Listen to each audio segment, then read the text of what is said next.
پرون د میچ دوران سرفراز احمد د وکټ کیپینګ دوران د بابر اعظم حواله سره یو خبره کړې و چې هغه د انډیا میډیا هم راوچته کړې ده او د بابر اعظم فینز هم سرفراز احمد نه ډیر زیات په دغه خبره باندې ناراضه شوي دي. په میډیا باندې د خبرې حواله سره ډیر دوم دي. په میډیا باندې په سرفراز احمد باندې تنقید هم کیږي، میمز په هم جوړیږي، ځکه سرفراز احمد د وکټ کیپینګ دوران څه ټیم چې بابر اعظم بیټینګ کولو نو کراود چې کم دی د بابر اعظم چغې وخلې بابر چغې وخلی هغه ټایم کې سپینر بادر بالینګ کول نو سرفراز احمد وکټ کیپینګ کولو. وکټ کیپینګ چې پسټم باندې کله کیپر راشي وسه خبره کوي نو د وکټس کې مایک لګیدلی وی چې هغه आवाज ډیر کلیرلی کیچ کیږي او په ټي وي باندې هم خلک ډیر په اسانه باندې اوري. نو هغه ټایم سرفراز احمد خپل بالر لوي چې بابر اعظم دی ولاړ دی موږ 40 اوره پورې د 40 اوره پورې ولاړ وي او بل اند نه موږ وکټ غورځو دی به اخر لاسمن پاتې کیږي جی. نو د انډیا میډیا دا خبره نیگیټیولی راوچته کړې ده او د بابر اعظم چې کوم فینز دی په هم ډیر سخت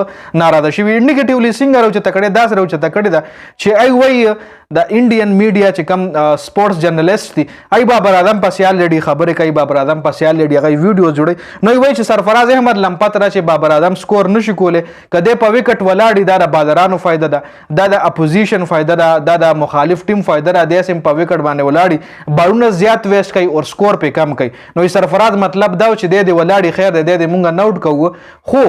بل اند نه مونږ وکټ غورځو بیا او ماغه بابر اعظم چې کنده کم سنچري وهله او دغه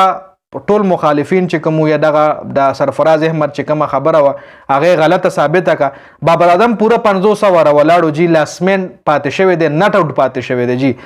104 رنزونه جوړ کړي وو په 100 بالونو باندې که په 104 بالونو باندې 100 وخله وو سنچري وهله چونکه سرفراز احمد وی چې د موږ نوٹ کو دی ولاړی فینز داسم چغي وخی کراود داسم چغي وخی خدا صرف اور صرف چې کله د مقصد د سرفراز احمد مقصد صرف دا خپل بالر سپورټ کول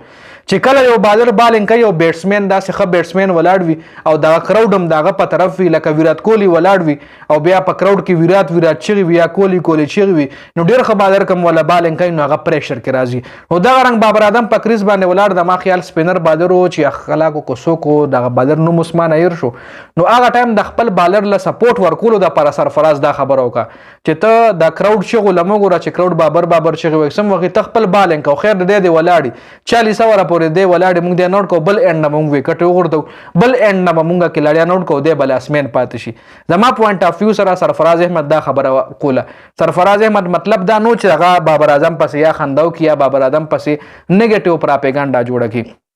خو ډیر چې کوم بیا چې ټیم بابر اعظم سلیزه وخله سنچري وخله نو هغه نه پس بیا د بابر اعظم فینس چې کوم دی په میډیا باندې په سرفراز احمد باندې تنقید شروع کو. سرفراز احمد اکثر وکټ کیپر کتا سو ګوري نو ډیر کم وکټ کیپر وی چې خاموش وي ای اکثر چې کله پسټم راشي بیټسمن ډیسټرب کوي یا خپل بالر لخامه आवाज کوي نو هغه आवाज چې کوم دی سټمپ مایک کیچ کوي کله چې فاست بالر بالینګ کوي نو کیپر وکټ نه ډیر لري ولاړ وی هغه ټایم هم وکټ کیپر چې کوم وی هغه چغه مغه وخی کې لډاون لا چغه وخی لکه دی خواشه ویښه بال در روان دی خبال دی کو وکټ کیپر کاروم داده او بیا چې یو وکټ کیپر کپتان هم وی نو هم ډیر زیاتې مطلب چغه وخی ډیر کم کیپرز بتاسو لیدلی وی چې غي بالر لا چغه نه وای یا کراود لا یا فیلډینګ دوران فیلډرانو لا आवाज نه ور کوي ډیر کم وکټ کیپران وي. نو دا رنګ سرفراز انتهایی زیاتې خبره کوي چې کله پسټم وی یا شاله وی بالر له مواز ور کوي فیلډر له مواز ور کوي هر چاله یو اکټیو وکټ کیپینګ کوي په کار هم د جی د حواله سره تاسو سره لري په کمنټ کې شریک کړئ د ویډیو کتلو زیاته مننه.